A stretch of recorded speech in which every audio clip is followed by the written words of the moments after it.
Yep. Okay. Thanks, Tom.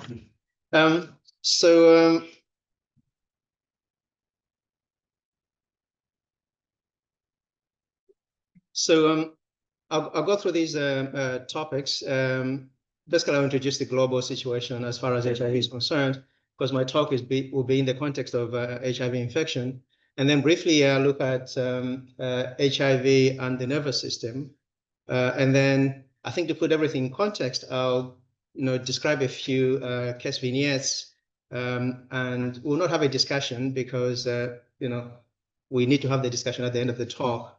But I'm hoping that what was presented by the previous speaker will make sense when I do my presentation as well.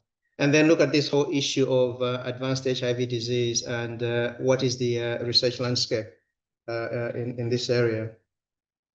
So, I mean, we all know that Africa, especially Sub-Saharan Africa, bears the brunt of HIV infection and associated, infectious diseases.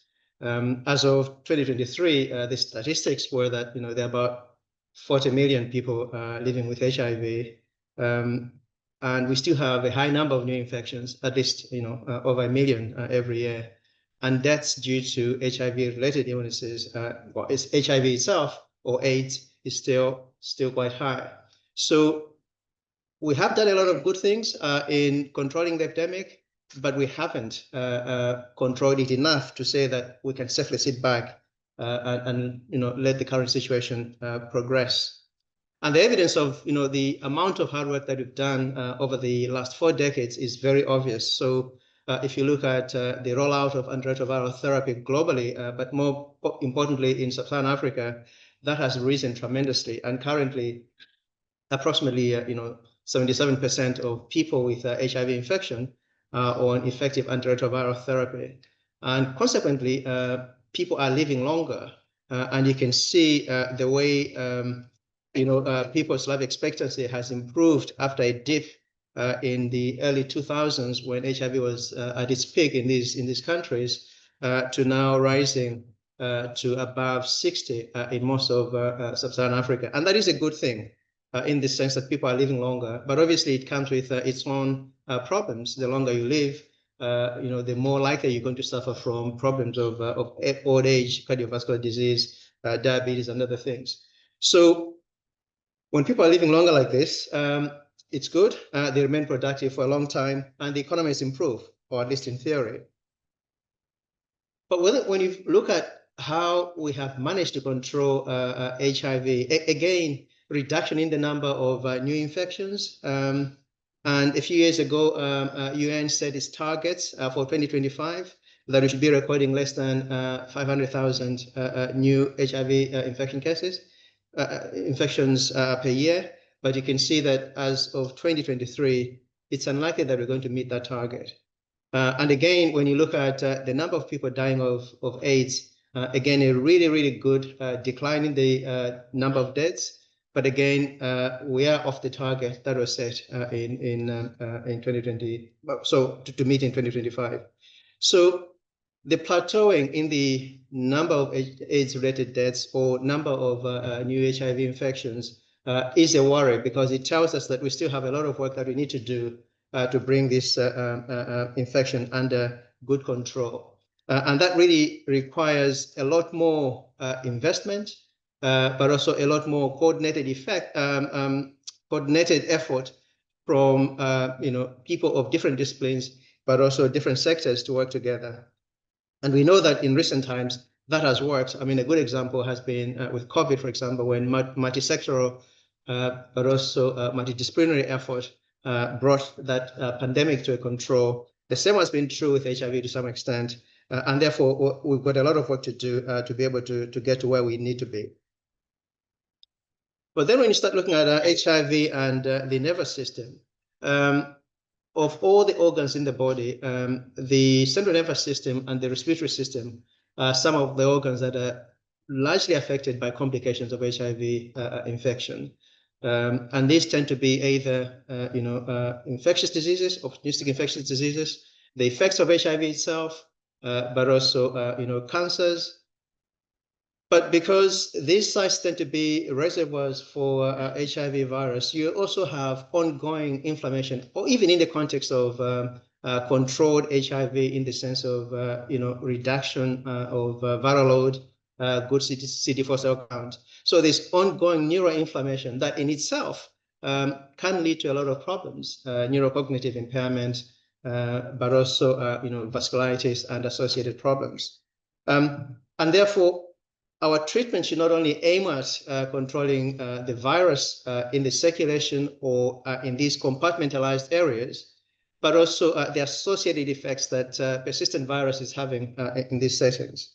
And this will be very, very important as people live longer because ongoing inflammation obviously increases predisposition to vascular diseases and complications of vasculitis. So you can look at the effect of HIV in the central nervous system in several ways. So during acute HIV infection, you can have neurological symptoms presenting as neuropathies, for example, aseptic meningitis. And this usually is associated with translocation of the virus, usually in the first 1 to 2 weeks into the CNS, either carried through the blood-brain barrier by CD4 infected T cells or to some extent, monocytes that get into the central nervous system. And then you get release of viral particles that infect phagocytes within that compartment, either perivascular phagocytes or microglia, which are the macrophages in the central nervous system. But I think for all intents and purposes, in places like sub-Saharan Africa, the opportunistic infections that are a consequence of advanced HIV disease are the major cause of mortality when it comes to CNS infections. And the previous presentation did allude to that, only that was in the context of HIV negative people, but it's complications like cryptococcal meningitis that are a big problem, as we'll see later on. So of the opportunistic infections, cryptococcus is the main one, but other infections like toxoplasmosis, tuberculosis, meningitis are important. PML, you can see that in, again, advanced HIV disease, but immune reconstitution in the context of antiretroviral therapy can be a problem, especially in the context of TB meningitis as well as cryptococcal meningitis. But don't forget other infections, for example, CMV, varicella zoster virus, which can be a problem. And I'll show you some data from a recent, trial in 3 African countries that have shown that, syphilis can be a major cause of central nervous system infection in this population. And then one looks at the chronic effects of, HIV infection. And again, these are associated with neurocognitive disease. And again, a lot of you will know from a lot of the studies that have been carried out in the US and other parts of Europe in this respect.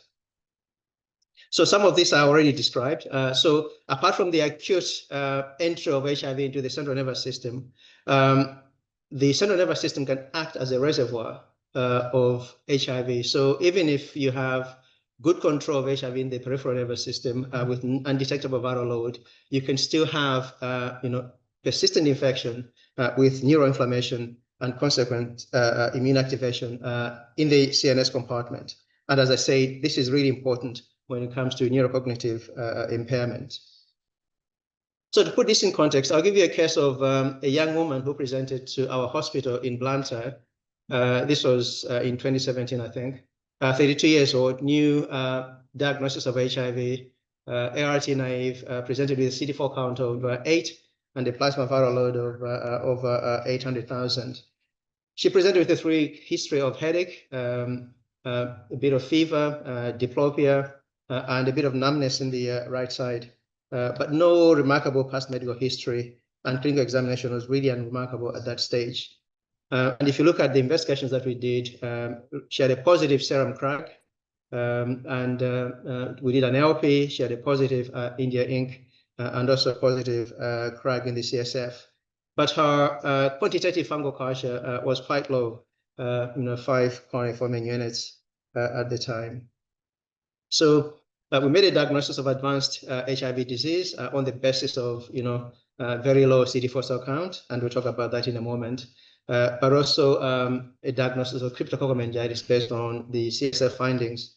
And therefore, she was started on the standard WHO guideline treatment at the time, which was a week of amphotericin B, IV, and flucytosine. This was based on the results of the ACTA trial.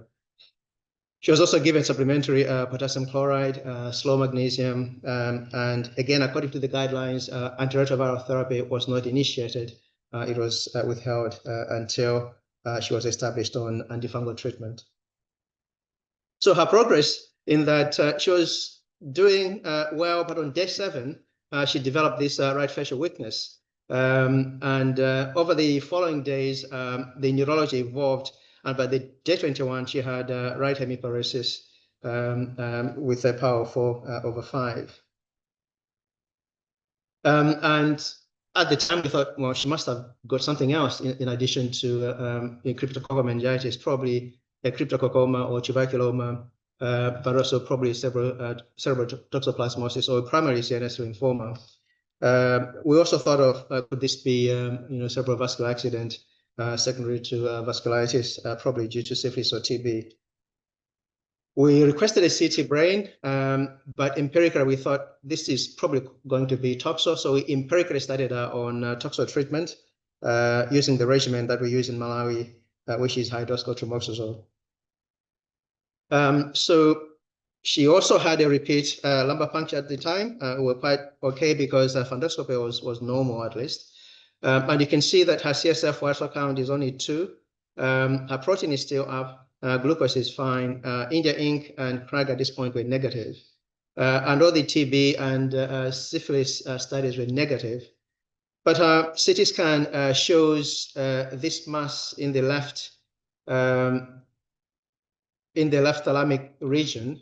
And the radiologist reported it as a solid mass. And the radiological diagnosis was that of CNS toxo being the most likely diagnosis. So we had a patient with advanced HIV disease, cryptomeningitis, but also most likely CNS toxoplasmosis. We continued the crypto treatment. We continued the toxo treatment. And over the next few weeks, actually, she did quite well. We started antiretroviral therapy 28 days after starting antifungal treatment and continued the toxo treatment. 6 weeks later, she was still alive, and actually she's still alive, but with significant deformity on the right side, with flexion deformities, despite intensive physiotherapy that she received when she was sick. So I think this case highlights the difficulties that one comes across when managing patients in settings like Malawi or other sub-Saharan African countries, where HIV infected individuals who present with advanced disease will present with concomitant infections or concomitant pathologies. And as the case in this patient, you had cryptococcal meningitis, but also toxoplasmosis. But focusing on cryptococcal meningitis, this is a major cause of adult meningitis, adult and adolescent meningitis in this setting, especially in individuals with HIV infection. And a lot of the cases in this region are HIV-associated, which is quite different to the previous case that was presented. And we know that the disease has associated really high mortality in excess of 41%. And Hannah has done a lot of those studies to show that this is a disease that kills people in large numbers. In fact, if you look at all HIV-related mortality, cryptococcal meningitis is responsible for 15% of deaths in these individuals. And at least 75% of these deaths are occurring in sub-Saharan Africa. But over the years, treatment for cryptococcal meningitis has evolved greatly. I remember back in the 90s when people were using single, fluconazole monotherapy as the treatment, and you can see the number of studies that have taken place over the years. The outcomes with monotherapy with fluconazole were awful. People were struggling to get the drug, very expensive before Pfizer offered it freely to individuals, but actually people weren't really benefiting from it because mortality was still very high. But over the years, a lot of changes have happened. And for me, it's really pleasing to see the number of big trials that have changed the landscape of cryptococcal meningitis treatment. And again, the ACTA trial was mentioned, in the previous talk. Tom Harrison and the group at St. George's led this work, but it was conducted in several countries in sub-Saharan Africa, including Malawi. And that trial was for the first time able to show that short duration of amphotericin B compared to 2 weeks of amphotericin B in HIV-associated cryptococcal meningitis, if combined with flucytosine, was a game changer in reducing mortality, but also in reducing some of the side effects that are associated with amphotericin B use. And you can see from this data that, of the 5 arms that were used in the trial, including the oral arm, 1 week of amphotericin B, mortality compared to 2 weeks of amphotericin B and flucytosine was really great, 24% mortality. And it was the results of this trial that then persuaded WHO in 2018 to write the guideline of recommending a 1 week of amphotericin B plus flucytosine, obviously followed by fluconazole, as first-line therapy for cryptococcal meningitis in HIV-associated cryptococcal meningitis. But the landscape continued to change. And again, you heard the name of George Jarvis, because a few years later, the Ambition trial came on the scene. The Ambition trial really wanted to do better than ACTA trial in simplifying the treatment in this setting. And you can imagine a lot of treatment where you have to give daily amphotericin B is associated with intense monitoring of renal function, of side effects of the drug, which in a setting with low resources is not easy. So you don't have the nurses really to do the work that you'd expect somebody who is in the UK would get from nursing staff, but also the lab tests that are required to ensure that renal function is better. But there's been evidence from treatment of cutaneous leishmaniasis of using high-dose, single-dose liposomal amphotericin B as a way of probably improving the treatment in crypto. So when this trial was designed, it was designed in such a way that can you give a single dose, which would be easier to manage in a setting with low resources, combined with flucytosine and fluconazole, but get the same results as you do with daily amphotericin B for a week. So the Ambition trial, again, was a comparison between the then standard treatment and this new treatment with high-dose liposomal amphotericin B. And you can also see here that the dose of fluconazole was a much bigger dose than the standard 800 dose that had been used previously. And the results were really interesting, but also really encouraging, because if you look at the liposomal amphotericin B arm compared to the standard therapy at the time, mortality was comparable. And this really led WHO then to recommend single-dose amphotericin B as the first line of therapy, liposomal amphotericin B as the first line of therapy, but also where you were able to give daily amphotericin B, that was the option. And in most settings in Africa, I mean, liposomal amphotericin B is the treatment that people are using because it's easier to administer, and patients seem to tolerate it very well. And the Ambition trial also showed that when you look at the side effect profile of single-dose amphotericin B compared to daily compared to amphotericin B given daily, liposomal amphotericin B was much better. So in Malawi and the other African countries, this is now the standard therapy, and a lot of the HIV programs are doing their best to get this drug into the country. The snag, however, comes in getting flucytosine, because this is a crucial partner drug in the treatment of cryptococcal meningitis, but its availability in most centers in Africa is really erratic. And there's a lot of effort at the moment to try and get this drug as readily available as possible. The other problem with flucytosine is its dosage as well. You have to give it, at least 4 times a day. And again, there's an ongoing trial trying to simplify dosage by using slow-release flucytosine, which can be given twice a day. And the results of that phase 2 trial are awaited. But I think the thing that came out of the Ambition trial is that this is not a treatment that is only good for sub-Saharan Africa. I think it's a treatment that can benefit patients all over the world because of its simplicity in administration. But this approach is also being used now or being investigated for other fungal infections. For example, tularemia, can you use tyromycosis, tyromycosis, can you use this treatment compared to daily amphotericin B? There is also interest in evaluating it for treatment of histoplasmosis as well. So I think it's opened up an option where we can look at simplifying complex treatment of fungal infections, especially in those settings that have limited resources for monitoring. It's good antifungicidal activity. The side effect profile is very good. Acceptability by patients and healthcare workers also very good. And the cost. And we've done a lot of cost-effectiveness studies in the Ambition trial, and it is cost-effective in broad terms compared to daily amphotericin B. So it is a treatment I think that would benefit patients across the globe and not just in resource-limited settings. But I think the crucial thing about cryptococcal meningitis is that you still have a mortality of 24%, even with the best therapy that we have at the moment. And that really raises the question that, is this the best that we can do? And we know that a lot of people are dying from high intracranial pressure and complications of that.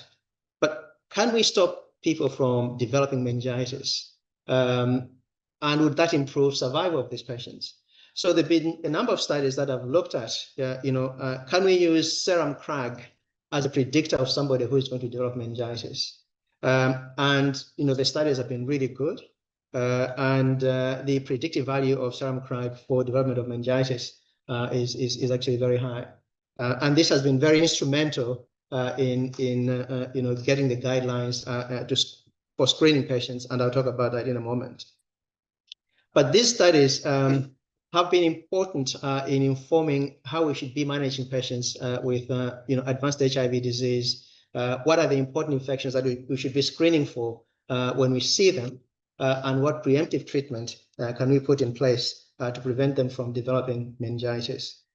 And this trial from Tanzania and Zambia did demonstrate that quite nicely, because this trial recruited patients who were presenting for the first time to HIV services, HIV-positive individuals, given the standard of care antiretrovirals, or given standard of care plus screening for cryptococcus infection using serum CRAG, and then preemptive treatment with fluconazole. And you can see that if people were screened for cryptococcus and given preemptive treatment with fluconazole, they did better compared to just the antiretroviral alone in the community. And this was a clear indication that we can reduce some of this mortality if we identify who needs treatment and preempt the problem by treating them with fluconazole. What was interesting, though, is that if you look at those individuals who were CRAG positive, HIV individuals who were CRAG positive and CRAG negative, even if you treat the CRAG positives with preemptive fluconazole, mortality was still very high in that population compared to the HIV positive CRAG negatives. And what that does tell us is that fluconazole alone, again, not really good for preventive therapy in this group. Maybe we need to do something more to ensure that what we give them is effective in preventing progression to meningitis. We don't know whether these individuals, this could be due to sub-therapeutic levels of fluconazole or not. At ongoing trials, the effect trial is looking at use of fluconazole and flucytosine compared to fluconazole alone, or the use of single-dose, high-dose liposomal amphotericin B in the Acacia trial as preventive therapy in the progression of this infection. So it may be that these trials inform us a better approach to treating these patients, but again, the results are awaited. So in my view, I think the things that are really important in trying to reduce mortality in cryptococcal meningitis, crack screening, if we can make that as widely available in settings where we see a lot of patients with advanced HIV disease would be great. But also optimizing the treatment. So making available the best treatments that are available currently in these settings. Fluconazole, flucytosine, but also liposomal amphotericin B or amphotericin B, the standard formulation. But we need to strengthen the health system so that we don't lose patients once they get into care, because that's a major issue. And again, I'll come to it in a moment. We need to find ways of retaining patients and making sure that they're followed up correctly. And if they start to develop issues that suggest that we're not getting optimal control of the HIV, then we can act fast, either by reviewing their therapy. And again, an important point is there's still big gaps in understanding the pharmacokinetics of the currently used antifungals in these patients. How good is the CNS penetration of fluconazole and the other therapies? Do we get enough drug in the CSF to control these infections? And that really calls for a lot of research into new therapies for crypto and other fungal diseases. And also trying to remove the barriers to implementation of currently available best standard therapies in our settings. My last case vignette is, again, a woman, 34 years old. So this one had been on antiretroviral treatment for at least 4 months before she presented with the current presentation. She was on tenofovir 3-TC and efavirenz, but presented with a 2-week history of fever, sudden onset of right-sided weakness, and speech disturbances. But on examination, she had a GCS of 14, neck stiffness and photophobia. And you can see from the initial CSF analysis, raised, so her glucose was, borderline, protein was pending, few white cells in the CSF, and therefore she was assumed to have probably a bacterial meningitis and started on high-dose ceftriaxone. But on day 4, her GSS dropped, and she developed flaccid right hemiparesis, high blood pressure, still pyrexia, and you can see that from the repeat CSF, no white cells, protein now high, 16, glucose again borderline, but her CD4 cell count was only 128 despite being on antiretroviral therapy for about four months. She said she'd been adherent on antiretroviral therapy. The CSF culture was negative for TB. Chest X-ray was normal. So she had brain imaging. And again, I'll not call the radiologist because of time, but you can see that she's got this lesion in the left basal ganglia, and on the DWI, image, you can see that this is probably going to be most likely an infarct with enlarged right ventricle. Unfortunately, she was started on TB treatment, but didn't really do very well, despite initial improvement. And actually died on day 8, quite suddenly, actually. And we did manage to get a postmortem on this patient. And she had this infarct in the left basal ganglia. And the histology was that this was a granulomatous leptomeningitis with giant cell infiltration. And this was really consistent with TB meningitis and vasculitis. So again, you're looking at a patient with advanced HIV disease. She has TB meningitis, but complicated by vasculitis as well. So don't forget, TB actually has been and remains the leading cause of death from a single infectious disease globally. It was overtaken by COVID during the COVID pandemic, but it's got back to #1 now from the recent statistics. In 2023, at least 10 million people were diagnosed with TB, and at least 1.25 died. But this has been, again, a slow but successful story in controlling TB from the year 2000. And estimates are that probably nearly 80 million people have been saved from death due to improvements in management of TB. But a lot of that has piggybacked on HIV, and HIV has really driven the progress that TB has seen in the last few decades. But the problem we're facing now is dissemination of TB in those who have advanced HIV disease, and therefore the presentations like TB meningitis become really important. And because disseminated TB in extrapulmonary sites is quite difficult to diagnose, making a clear diagnosis of TB is difficult compared to pulmonary TB, where you can get a sputum sample and confirm microbiologically that you're dealing with TB. The other problem we face is the rise in multi-drug resistant TB, especially in Eastern Europe. Again, this is a challenge because of the limited number of drugs that we have to treat TB, and the second-line therapies until recently were toxic, but thanks to the new additions to the TB treatment armamentarium. So, if used properly, multi-drug resistant TB can be treated, and some of you will be aware that the new regimens, shorter drug regimens that WHO has recommended for treatment of drug-resistant TB in settings where patients can be monitored very closely.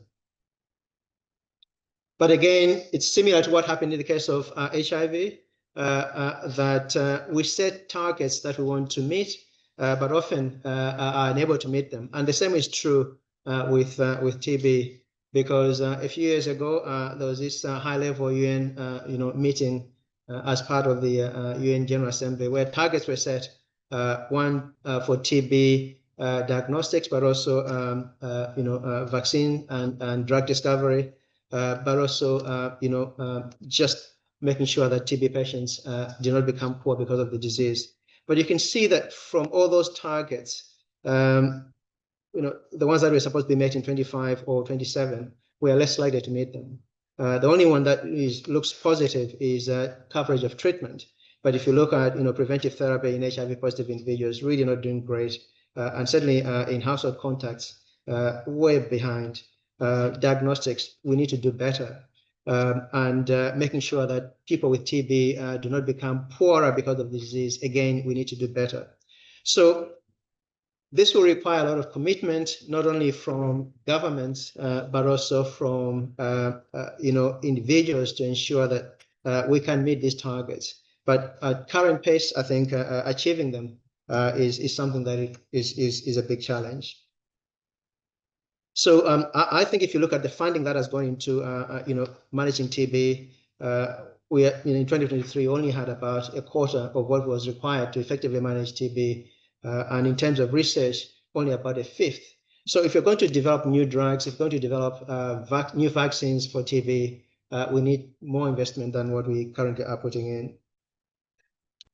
But I thought this is really important. I'm sorry that the slide is wordy, but TB meningitis causes significant mortality in all populations, HIV negatives and HIV positives, and significant disability as well. And therefore, it's an infection that we really need to try and get on top of as much as possible. And the risk factors for poor outcomes are driven by either delayed diagnosis, presentation with advanced disease, but also maybe if you're dealing with disease that is resistant to current therapies. And I think it's important to understand what really is driving the pathology in these conditions, because this will inform what therapies we need to put in place. So basically, TB meningitis is underlined by a dysregulated inflammatory response within the central nervous system. And that then is associated with meningitis and associated with obstruction to flow of CSF, but also vasculitis. And usually this is an arteritis. And the vasculitis is associated with stroke. We also know that patients with TB meningitis will have decreased levels of protein S and increased levels of factor VIII, creating a hypercoagulable state and prothrombotic state. And that, in combination with vasculitis, creates the scene for stroke to happen in young people or in patients with TB meningitis. And the current diagnostics are really not great. They're insensitive, they're laborious, and the current clinical scoring algorithms really are imperfect in the sense that it's really difficult to predict the outcomes from the scoring that is used. And I said briefly that treatment is largely multi-drug, but we don't know how well these drugs get into the central nervous system. And again, we need more data, and therefore the ongoing studies looking at increased dose, but also other interventions, for example, the use of aspirin in combination with corticosteroids to try and damp down the inflammatory process are important. And I would just end by saying this actually, for those in the audience who were there in the 80s, 90s, early 90s, this is deja vu. Patients presenting like this in the context of HIV infection just reminds you of what we used to see in the 80s at the beginning of the HIV epidemic, when people would present with advanced HIV disease with opportunistic infections, for example, Kaposi sarcoma, pneumocystis, pneumonia. And at the time, people were taking huge numbers of tablets to control the infection. But we're in a different setting. People are now taking, one pill of antiretrovirals and probably another pill of cotrimoxazole. Yet we're still seeing some of these problems. And the question is, why is that happening? Why are we not doing better than we did when we didn't have all these resources available to us? And this, definition of advanced HIV disease by WHO really just captures it, for adults and adolescents, but also for children under the age of 5.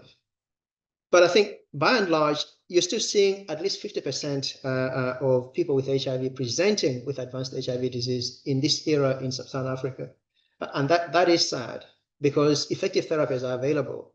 And I'll conclude later on by saying what my thoughts are.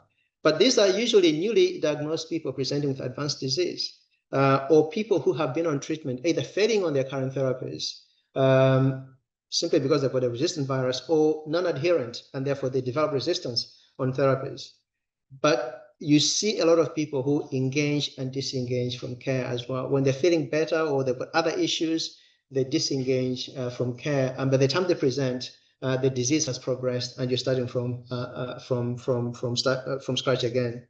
So unless we understand how to address these issues, how patients can present early, we'll continue to see patients who are presenting with advanced HIV disease and the complications that are associated with that. And I'm pleased to see ELTAS in this audience, because ELTAS is driving this whole area of advanced HIV disease in Malawi by conducting a lot of training of healthcare workers in all the hospitals in Malawi to try and get on top of this problem in the country. And we know that if you do have advanced HIV disease, the main diseases that you're going to suffer from are cryptococcal meningitis, tuberculosis, but also severe bacterial infections. This could be an typhoid or salmonella or other bacterial infections. And you can see that this is what I highlighted in my vignettes. And in fact, a recent study by Angela, Cecilia Kanyama, and others in several countries in Africa has demonstrated that cryptococcal meningitis, TB meningitis remain major causes of presentation to patients with advanced HIV disease in this setting. You can also see from this recent study that cerebral toxoplasmosis and neurosyphilis are also other major causes. So the picture hasn't changed. You're still facing the same infections that we know are the major causes of CNS infection in this setting. I think for me, the real question is, how best can we optimize the current therapies to ensure that we have better outcomes for these patients? So I'll conclude by saying, a lot of work has gone into understanding HIV and improving outcomes from HIV infection and associated complications. But advanced HIV disease presents, a challenge even in the era of effective antiretroviral therapy. And I think we have to understand how best we can manage this problem. And for me, those individuals that are presenting with advanced HIV disease, this, is a symptom of a bigger problem. And I think it really signifies failures and challenges at several levels in the global response to HIV, starting from prevention, but also keeping these patients in care and monitoring treatment to ensure that people are adhering to treatment. Therefore, I think it's time we looked at this again and took it seriously, because we need the same resolve that we had at the beginning of this epidemic to work as a multidisciplinary, multisectoral global community to address this problem, because HIV has not gone away. And it's actually frightening in the current environment where funding for various HIV programs is under threat, because you really wonder whether this is going to reverse all the gains that we have made in the last 30, 40 years. And you start to see more and more people with advanced HIV disease, which will be catastrophic, I think. So I'd like to thank many people. First of all, the patients and their carers for allowing us to do these studies, which in my view have made a huge difference to the way we manage people with advanced HIV disease in sub-Saharan Africa. I would like to thank various colleagues across the world, people who, a lot of the TB meningitis research has happened in Southeast Asia. Guy Thwaites in Vietnam, the gentleman sitting at the back there from Indonesia. A lot of work that has contributed to what we know about TB meningitis and how best to manage it.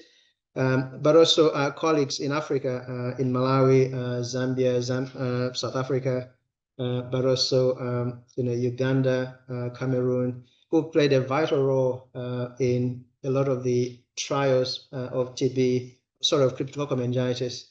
Auntie Hannah here has been really instrumental in a lot of those studies.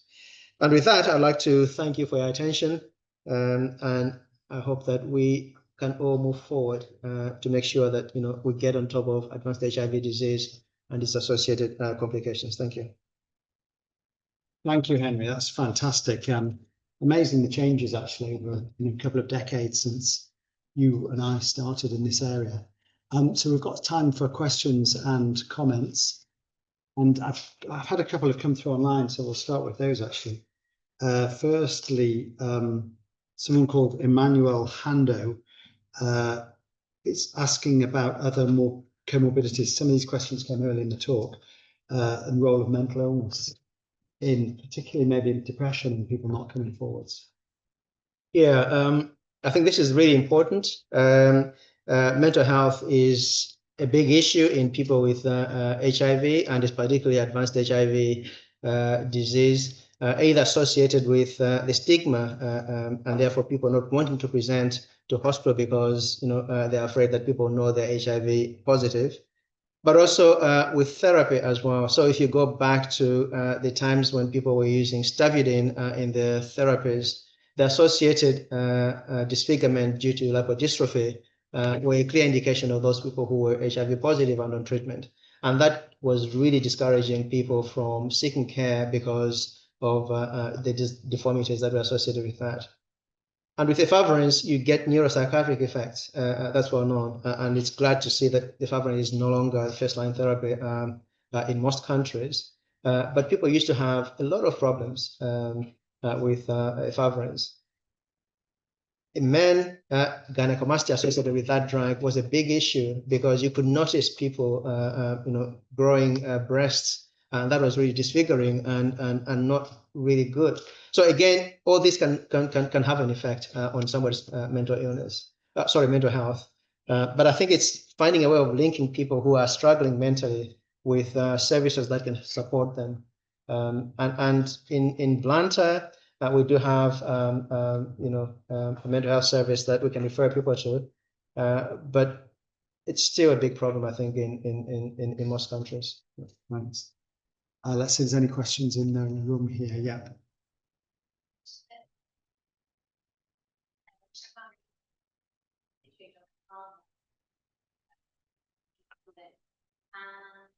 Obviously, there's selection bias there. but I said we can say at one point about half of the world is breast some time with the needs of doctors saying they don't see much, you know. Wonder if you might why am I happy? Why do we see so much? So the question was, why is PML not as prevalent or not seen very commonly in sub-Saharan Africa as it is probably in London or other high-income countries? And again, Johanna, Tom can respond to that. I think one of the things is probably missing the diagnosis because of limited imaging availability to make the diagnosis. And even if you do an LP, you probably will not be able to get the lab diagnosis for JC virus in terms of molecular testing and stuff like that. So I think lack of diagnostic confirmation is a big part. But whether in actual fact we don't have, I'm not too sure what the prevalence of JC virus is in our setting. You guys can help me. But clinically, we just don't see it as often as Cryptococcus. And I think it probably boils down to Cryptococcus is very easy to diagnose with the current available diagnostics, and therefore we can pick it up. Yeah. Nick or Tehana, do you want to comment on that reflection? So I have no experience of working but in our setting. Yes, so but I believe EML is something that very common, but also I struggle. I mean, still for us the commonest thing seen in late presenters is cerebral toxic, but from that time we didn't have any at all with that. So things are that may be dietary or something like that. Things. I've always assumed that seroprevalence of JC was similar across the world because it's spread very easily. So I'd be surprised if there's a much lower seroprevalence, but maybe I can pass that to Kat. Yeah, the seroprevalence in the UK I think it's like 95%. It's just a UK DNA virus that remains, so I expect. I don't think there's been many seroprevalence cases, but I'll have a look and see. And it will just be underreporting severe obviously diagnosis of this kind of 80% of the time when it's PML current to get PCR positive. But even our assays vary in their sensitivity virus, so I must I think the first. Right, we've got a few questions here. Let's see how many we can get through. Okay. There's more. There's about 150 people watching online. So let's let me see. Sorry. Here we go. This is from Sajid Ali, Director of Communication and Outreach of the Progressive Climate Foundation in Pakistan.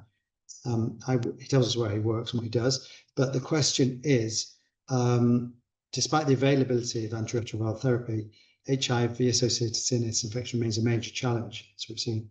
What about the systemic barriers, delayed diagnosis, limited access to imaging? We just talked about that with PML, lack of trained personnel. How important is that in some of the low resource settings? Maybe less MLW where there's a lot of expertise, but more broadly. No, I think those are important points, and I think it speaks to my last comment about Eltis and the training that she's doing in give us a wave. She's there. Eltis is there amongst healthcare workers in Malawi because I think it's important to ensure that we have competent, knowledgeable healthcare workers because they're instrumental in the care of these patients. One in recognizing early symptoms, but also encouraging patients not to disengage from care. But if people do develop problems, then making sure that they're on the right path to receive the appropriate treatment. So I think training is a critical bit that we can help with because not everybody is competent in managing HIV-infected patients. So those who have the knowledge have the responsibility to train others. Okay. Do you want to tell us how many years till we have a vaccine for HIV? This is from an anonymous attendee.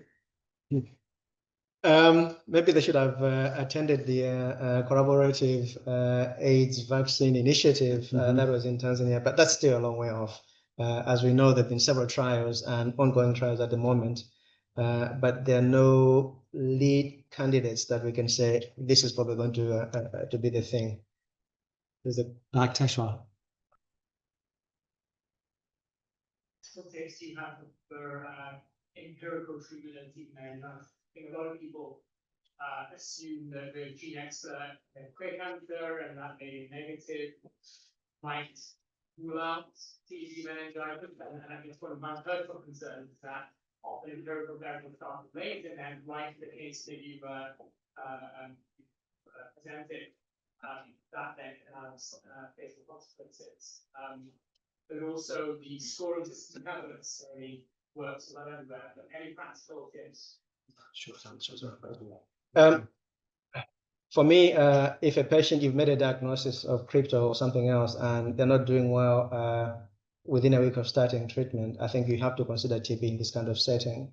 And as far as the use of expert and expert ultra, there have been really good studies from Uganda. Fiona Creswell, trying to describe the usefulness in patients with HIV. And again, it's very variable. So I think one should always have a high index of suspicion in this setting for TB. We will tomorrow morning. It is, I think, Reinhard van Krebbel, who's here, will be talking a lot more on TB meningitis. Let me just pick a last couple from here. Why is ART typically started 4 to 6 weeks after antifungal initiation rather than earlier? And this has come from Huang Wing. Again, maybe I should give that to Hannah because she's done the landmark studies on that. Okay. Do you want to take that? Well, we looked at prevalence virus. So the fact is that I mentioned why you do a 2-week LP. We know that the fungal burden, if you're still CSF, if you've got CFUs in your CSF, then you start ART, you're far more likely to develop iris. So the idea is, and there have been studies both by the ACTG group randomizing people for 2 and 6 weeks or 2 and 8 weeks, and then David Forward is a trial in Uganda randomizing people to 2 versus 5 weeks. And the 2 weeks had a much higher incidence of iris and higher mortality. So essentially, it's to balance the risk of POIs and iris. Just give us, for the benefit of the 150 who can't hear the room, and that's bad for me, just give us one sentence on that. So it's really, you want to minimize the risk of iris during antifungal treatment. If you start antiretrovirals early, the risk is very high. And also remember that there have been studies that have shown that HIV-infected patients with low CD4 cell counts, definitely CD4 cell counts of less than 100, are at higher risk of iris, either TB iris, crypto iris, and as opposed to TB iris, crypto iris is really difficult to manage and therefore can result in high mortality. Great. There are some more questions online. Maybe we'll pick them up separately online. Don't move. I'm just going to get for you the world famous Richard T. Johnson lecture plaque. If you come down here, I'll give you down here, and we'll just time to say thanks again for a great talk.